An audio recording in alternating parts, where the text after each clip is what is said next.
श्री शिवाय नमस्तुभ्यम। भोलेनाथ की कृपा आप सभी भक्तों पर हमेशा बनी रहे। तो आइए आज सुनते हैं सोमवार व्रत की कथा। तो आप सभी भक्तजन भगवान की पूर्ण कृपा पाने के लिए पूरी कथा अवश्य सुने। आधा अधूरी कथा पूर्ण फलदायी नहीं होता है। तो आइए श्रवण करते हैं कथा। तो एक बार प्रेम से बोलिए, शंकर भगवान की जय हो, गणेश भगवान की जय हो। प्राचीन काल में समुद्र के निकटवर्ती प्रदेश में एक वास्कल नामक ग्राम था, जहाँ वैदिक धर्म से विमुख महापापी द्विज निवास करते थे। वे सब के सब बड़े दुष्ट थे। उनका मन दूषित विषय भोगों में ही लगा रहता था। वे न देवताओं पर विश्वास करते थे न भाग्य पर। वे सभी कुटिल वृत्ति वाले, किसानी करते और भांति भांति के घातक अस्त्र शस्त्र रखते थे।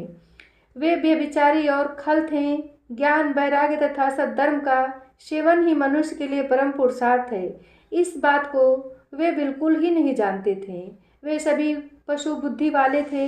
जहाँ के द्विज ऐसे हों, वहाँ के अन्य वर्णों के विषय में क्या कहा जाए। अन्य वर्णों के लोग भी उन्हीं की भांति कुत्सित विचार रखने वाले, स्वधर्म एवं विमुख एवं खल थे। वे सदा कुकर्म में लगे रहते और नित्य विषय भोगों में ही डूबे रहते थे। वहाँ की सब स्त्रियां भी कुटिल स्वभाव की थीं, स्वेच्छाचारिणी, पापासक्त, कुत्सित विचार वाली और बेविचारणी थी। वे सद्व्यवहार तथा सदाचार से सर्वदा शून्य है। इस प्रकार वहाँ दुष्टों का ही निवास था। उस वास्कल नामक ग्राम में किसी समय एक बिंदुक नामधारी ब्राह्मण रहता था।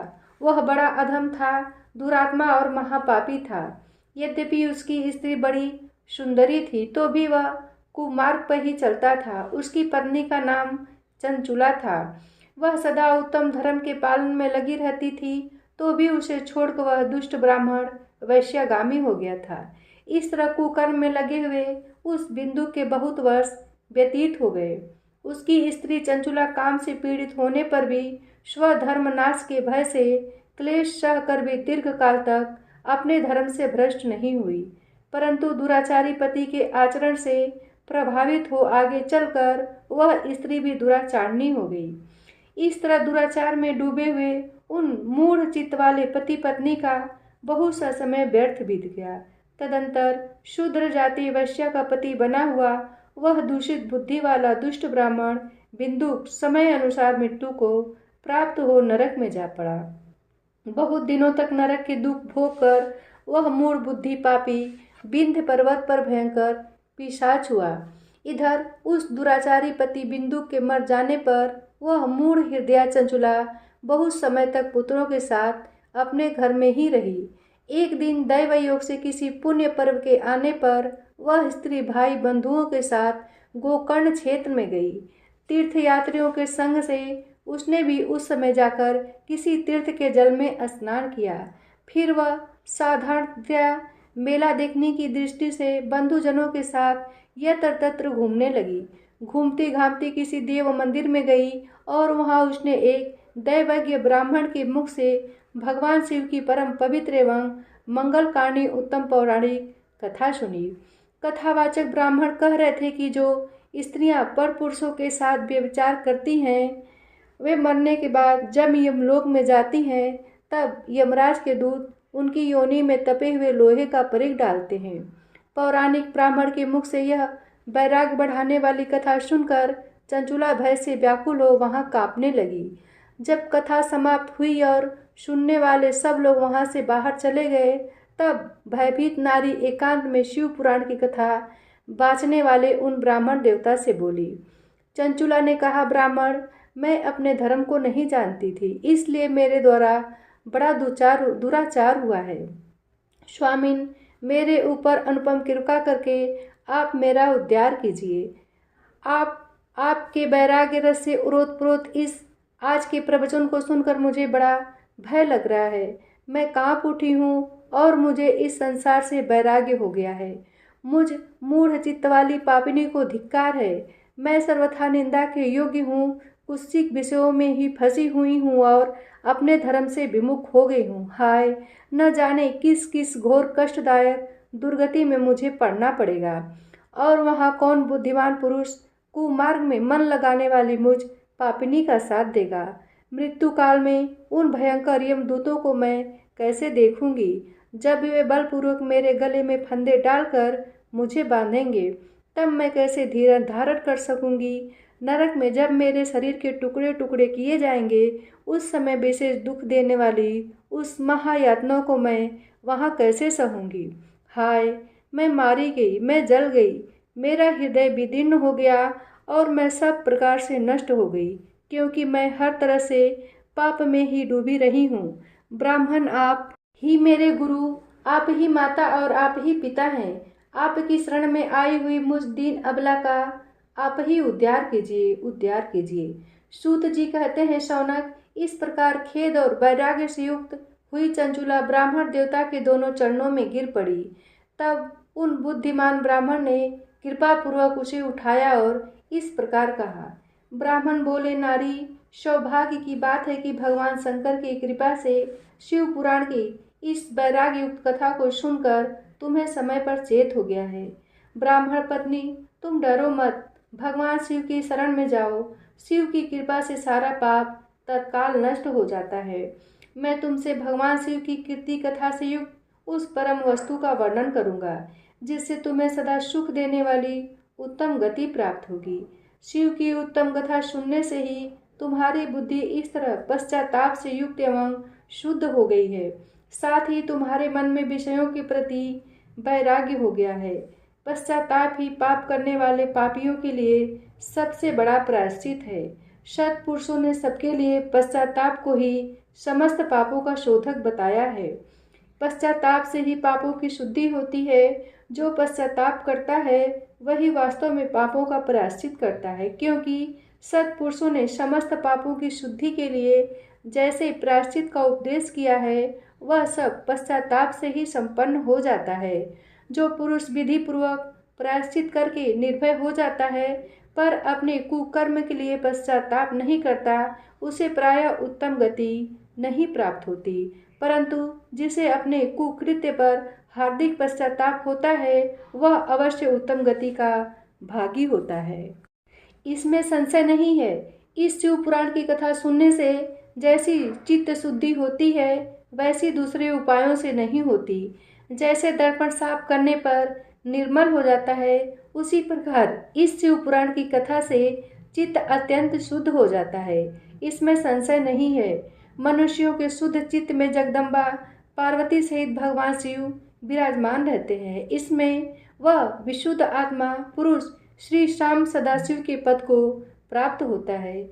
इस उत्तम कथा का श्रवण समस्त मनुष्यों के लिए कल्याण का बीज है। अतः यथोचित मार्ग से इसकी आराधना अथवा सेवा करनी चाहिए। यह भगवत बंधन रूपी रोग का नाश करने वाली भगवान शिव की कथा को सुनकर फिर अपने हृदय में उसका मनन एवं निधि ध्यान करना चाहिए।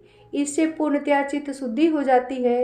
चित्त शुद्धि होने से महेश्वर की भक्ति अपने दोनों पुत्रों के साथ निश्चय ही प्रकट होती है।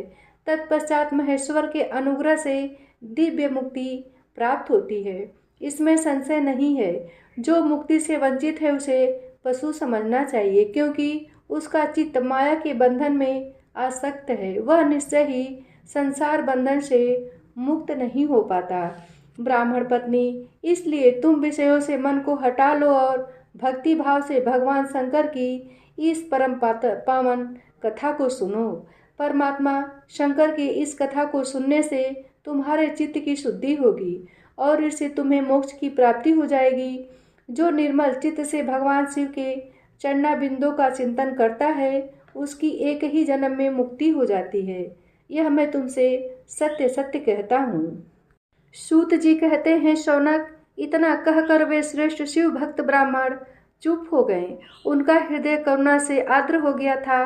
वे शुद्ध चित्त महात्मा भगवान शिव के ध्यान में मगन हो गए। तदंतर बिंदु की पत्नी चंचुला मन ही मन प्रसन्न हो उठी। ब्राह्मण का उक्त उपदेश सुनकर उसके नेत्रों में आनंद के आंसू छलक आए थे।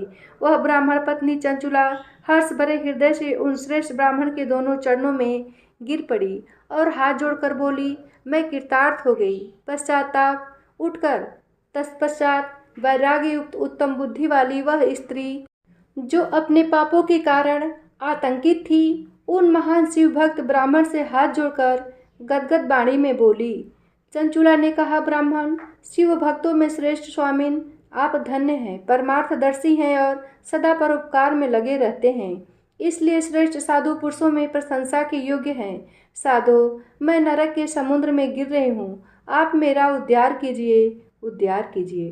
पौराणिक अर्थ तत्व से संपन्न जिस सुंदर शिव पुराण की कथा को सुनकर मेरे मन में संपूर्ण विषयों से वैराग्य उत्पन्न हो गया है, उसी इस शिव पुराण को सुनने के लिए इस समय मेरे मन में बड़ी श्रद्धा हो रही है।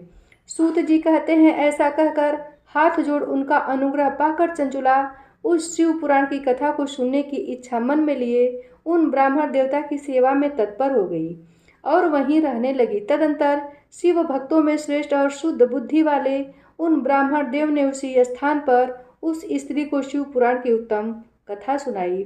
इस प्रकार उस गोकर्ण नामक महाक्षेत्र में उन्हीं श्रेष्ठ ब्राह्मण से उसने शिव पुराण की वह परम उत्तम कथा सुनी, जो भक्ति, ज्ञान और वैराग्य को बढ़ाने वाली तथा मुक्ति देने वाली है।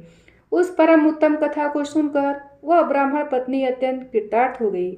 उसका चित्त शीघ्र ही शुद्ध हो गया। फिर भगवान शिव के अनुग्रह से उसके हृदय में शिव के सगुण रूप का चिंतन होने लगा। इस प्रकार उसने भगवान शिव में लगी रहने वाली उत्तम बुद्धि पाकर शिव के सच्चिदानंद में स्वरूप का बारंबार चिंतन आरंभ किया। तत्पश्चात समय के पूरे होने पर भक्ति, ज्ञान और वैराग्य से युक्त हुई चंचुला ने अपने शरीर को बिना किसी कष्ट के त्याग दिया। इतने में ही त्रिपुर शत्रु भगवान शिव का भेजा हुआ एक दिव्य विमान द्रुत गति से वहां पहुंचा, जो उनके अपने गणों से संयुक्त और भांति भांति के शोभा साधनों से संपन्न था। चंचुला उस विमान पर आरूढ़ हुई और भगवान शिव के श्रेष्ठ पार्षदों ने उसे तत्काल शिवपुरी में पहुंचा दिया। उसके सारे मल धुल गए थे। वह दिव्य रूप धारणी दिव्यांगना हो गई थी। उसके दिव्य अवयव उसकी शोभा बढ़ाते थे। मस्तक पर अर्धचंद्र का मुकुट धारण किए वह गौरांगी देवी शोभाशाली दिव्य आभूषणों से विभूषित थी। शिवपुरी में पहुंचकर उसने सनातन देवता त्रिनेत्रधारी महादेव जी को देखा। सभी मुख्य देवता उनकी सेवा में खड़े थे। गणेश, भृंगी, नंदीश्वर तथा वीरभद्रेश्वर आदि उनकी सेवा में उत्तम भक्ति भाव से उपस्थित थे। उनकी अंग कांति करोड़ों सूर्यों के समान प्रकाशित हो रही थी। कंठ में नील चिन्ह शोभा पाता था। 5 मुख और प्रत्येक मुख में 3 नेत्र थे। मस्तक पर अर्धचंद्राकार मुकुट शोभा देता था। उन्होंने अपने वामांग भाग में गौरी देवी को बिठा रखा था, जो विद्युत पुंज के समान प्रकाशित थी। गौरीपति महादेव जी की कांति कर्पूर के समान गौर थी। उनका सारा शरीर श्वेत भस्म से भासित था। शरीर पर श्वेत वस्त्र शोभा पा रहे थे। इस प्रकार परम उज्ज्वल भगवान शंकर का दर्शन करके वह ब्राह्मण पत्नी चंचुला बहुत प्रसन्न हुई। अत्यंत प्रीति युक्त होकर उसने बड़ी उतावली के साथ भगवान को बारंबार प्रणाम किया। फिर हाथ जोड़कर वह बड़े प्रेम, आनंद और संतोष से युक्त हो विनीत भाव से खड़ी हो गई। उसके नेत्रों से आनंद अश्रुओं की अविरल धारा बहने लगी तथा संपूर्ण शरीर में रोमांच हो गया। उस समय भगवती पार्वती और भगवान शंकर ने उसे बड़ी करुणा के साथ अपने पास बुलाया और सौम्य दृष्टि से उसकी ओर देखा। पार्वती जी ने तो दिव्य रूप धारणी बिंदु प्रिया चंचुला को प्रेम पूर्वक अपनी सखी बना लिया। वह उस परमानंद घन ज्योति स्वरूप सनातन धाम में अविचल निवास पाकर दिव्य शौक से संपन्न हो अच्छे सुख का अनुभव करने लगी। सूत जी बोले, शौनक, एक दिन परमानंद में निमग्न हुई चंचुला ने उमा देवी के पास जाकर प्रणाम किया और दोनों हाथ जोड़कर वह उनकी स्तुति करने लगी। चंचुला बोली, गिरिराज नंदिनी स्कंद माताओं में मनुष्यों ने सदा आपका सेवन किया है। समस्त सुखों को देखने वाली शंभु प्रिय आप ब्रह्म स्वरूपनी हैं। विष्णु और ब्रह्मा आदि देवताओं द्वारा सेव्य हैं। आप ही सगुणा और निर्गुणा हैं तथा आप ही सूक्ष्मा सच्चिदानंद स्वरूपनी आद्या प्रकृति हैं। आप ही संसार की सृष्टि, पालन और संहार करने वाली हैं। तीनों गुणों का आश्रय भी आप ही हैं। ब्रह्मा, विष्णु और महेश्वर, इन तीनों देवताओं का आवास स्थान तथा उनकी उत्तम प्रतिष्ठा करने वाली पराशक्ति आप ही हैं। सूत जी कहते हैं, शौनक, जिसे सद्गति प्राप्त हो चुकी थी वह चुंचुला इस प्रकार महेश्वर पत्नी उमा की स्तुति करके सिर झुकाए चुप हो गई। उसके नेत्रों में प्रेम के आंसू उमड़ आए थे। तब करुणा से भरी हुई शंकर प्रिया भक्त वत्सला पार्वती देवी ने चंचुला को संबोधित करके बड़े प्रेम से इस प्रकार कहा। पार्वती बोली, सखी चंचुले सुंदरी, मैं तुम्हारी की हुई इस स्तुति से बहुत प्रसन्न हूँ। बोलो, क्या वर मांगती हो? तुम्हारे लिए मुझे कुछ भी अदेय नहीं है। चंचुला बोली, निष्पाप गिरिराज कुमारी, मेरे पति बिंदुक इस समय कहाँ हैं? उनकी कैसी गति हुई है यह मैं नहीं जानती। कल्याणमयी दीनवत्सले, मैं अपने उन पतिदेव से जिस प्रकार संयुक्त हो सकूं वैसा ही उपाय कीजिए। महेश्वरी महादेवी, मेरे पति एक शूद्र जाति वैश्या के प्रति आसक्त थे और पाप में ही डूबे रहते थे। उनकी मृत्यु मुझसे पहले ही हो गई थी, न जाने वे किस गति को प्राप्त हुए। गिरजा बोली, बेटी, तुम्हारा बिंदुक नाम वाला पति बड़ा पापी था। उसका अंतःकरण बड़ा ही दूषित था। वैश्या का उपभोग करने वाला वह महामूढ़ मरने के बाद नरक में पड़ा। अगणित वर्षों तक नरक में नाना प्रकार के दुख भोग कर वह पाप आत्मा अपने शेष पाप को भोगने के लिए विंध्य पर्वत पर पिशाच हुआ है। इस समय वह पिशाच अवस्था में ही है और नाना प्रकार के क्लेश उठा रहा है। वह दुष्ट वही वायु पीकर रहता है और सदा सब प्रकार के कष्ट सहता है। सूत जी कहते हैं, सौनक, गौरी देवी की यह बात सुनकर उत्तम व्रत का पालन करने वाली चंचुला उस समय पति के महान दुख से दुखी हो गई। फिर मन को स्थिर करके उस ब्राह्मण पत्नी ने व्यथित हृदय से महेश्वरी को प्रणाम करके पुनः पूछा। चंचुला बोली, महेश्वरी महादेवी, मुझ पर कृपा कीजिए और दूषित कर्म करने वाले मेरे उस दुष्ट पति का अब उद्धार कर दीजिए। देवी, कुत्सित बुद्धि वाले मेरे पति उस पापात्मा को किस उपाय से उत्तम गति प्राप्त हो सकती है, यह शीघ्र बताइए। आपको नमस्कार है। पार्वती ने कहा, तुम्हारा पति यदि शिव पुराण की पुण्यमयी उत्तम कथा सुने तो सारी दुर्गति को पार करके वह उत्तम गति का भागी हो सकता है। अमृत के समान मधुर अक्षरों से युक्त गौरी देवी का यह वचन आदर पूर्वक सुनकर चंचुला ने हाथ जोड़कर मस्तक झुकाकर उन्हें बारंबार प्रणाम किया और अपने पति के समस्त पापों की शुद्धि तथा उत्तम गति की प्राप्ति के लिए पार्वती देवी से यह प्रार्थना की कि मेरे पति को शिव पुराण सुनाने की व्यवस्था होनी चाहिए। उस ब्राह्मण पत्नी के बारंबार प्रार्थना करने पर शिव प्रिया गौरी देवी को बड़ी दया आई। उन भक्त वत्सला महेश्वरी गिरिराज कुमारी ने भगवान शिव की उत्तम कीर्ति का गान करने वाले गंधर्वराज तुम्बुरु को बुलाकर उनसे प्रसन्नतापूर्वक इस प्रकार कहा। तुम्बुरो, तुम्हारी भगवान शिव में प्रीति है। तुम मेरे मन की बातों को जानकर मेरे अभिष्ट कार्यों को सिद्ध करने वाले हो, इसलिए मैं तुमसे एक बात कहती हूँ, तुम्हारा कल्याण हो। तुम मेरी इस सखी के साथ शीघ्र ही विंध्य पर्वत पर जाओ। वहाँ एक महाघोर और भयंकर पिशाच रहता है। उसका वृत्तांत तुम आरंभ से ही सुनो। मैं तुमसे प्रसन्नतापूर्वक सब कुछ बताती हूँ। पूर्व जन्म में वह पिशाच बिंदुक नामक ब्राह्मण था। मेरी इस सखी चंचुला का पति था, परंतु वह दुष्ट वैश्यागामी हो गया। स्नान, संध्या आदि नित्य कर्म छोड़कर अब पवित्र रहने लगा। क्रोध के कारण उसकी बुद्धि पर मूर्छा छा गई थी। वह कर्तव्य अकर्तव्य का विवेक नहीं कर पाता था। अभक्ष्य भक्षण, सज्जनों से द्वेष और दूषित वस्तुओं का दान लेना यही उसका स्वाभाविक कर्म बन गया था। वह अस्त्र शस्त्र लेकर हिंसा करता, बाएं हाथ से खाता, दीनों को सताता और क्रूरतापूर्वक पराये घरों में आग लगा देता था। चांडालों से प्रेम करता और प्रतिदिन वैश्या के संपर्क में रहता था। बड़ा दुष्ट था। वह पापी अपनी पत्नी का परित्याग करके दुष्टों के संग में ही आनंद मनाता था। वह मृत्यु पर्यंत दुराचार में ही फंसा रहा। फिर अंतकाल आने पर उसकी मृत्यु हो गई। वह पापियों के भोग स्थान घोर यमपुर में गया और वहां बहुत से नरकों का उपभोग करके वह दुष्ट आत्मा जीव इस समय विंध्य पर्वत पर पिशाच बना हुआ है। वही वह दुष्ट पिशाच अपने पापों का फल भोग रहा है। तुम उसके आगे यत्नपूर्वक शिव पुराण की उस दिव्य कथा का प्रवचन करो जो परम पुण्यमयी तथा समस्त पापों का नाश करने वाली है। शिव पुराण की कथा का श्रवण सबसे उत्कृष्ट पुण्य कर्म है। उससे उसका हृदय शीघ्र ही समस्त पापों से शुद्ध हो जाएगा और वह प्रेत योनि का परित्याग कर देगा।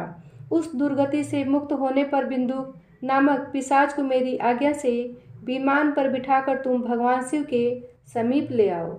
सूत जी कहते हैं, शौनक, महेश्वरी उमा के इस प्रकार आदेश देने पर गंधर्वराज तुम्बरु मन ही मन बड़े प्रसन्न हुए।